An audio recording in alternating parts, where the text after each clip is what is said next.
Ici, à Rachidine, une banlieue rebelle de la métropole d'Alep et qui est utilisée comme zone de transit, une cinquantaine de bus transportant 3000 personnes sont bloqués. La poursuite du processus est conditionnée à la libération de prisonniers emprisonnés par le régime d'Assad.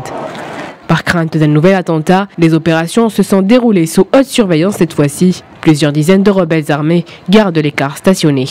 Les véhicules ont été disposés en demi-cercle pour limiter les risques d'attaque. Et pour ces milliers de personnes, l'attente est longue et fatigante. Surtout que la plupart des gens ont passé la nuit dans des bus.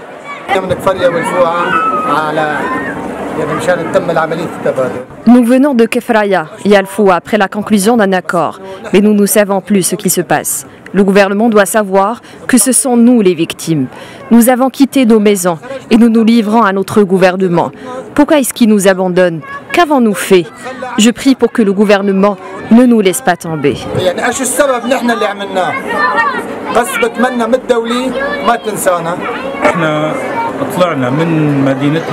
Nous avons quitté nos villes en fonction d'un accord entre les parties spécifiques soutenu par certaines nations, le Qatar et la Turquie je pense. Nous demandons à toutes les parties impliquées dans l'affaire de ne pas nous utiliser comme pions pour faire pression sur quiconque, et ce, quelle que soit la raison.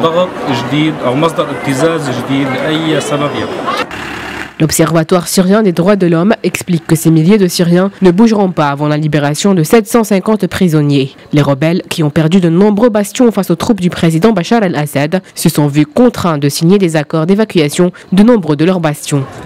L'opposition a qualifié les transferts forcés de crimes contre l'humanité. Pour rappel, la première opération avait tourné au carnage lorsqu'un véhicule piégé avait explosé, faisant au moins 126 morts, dont 68 enfants. Une attaque des plus meurtrières.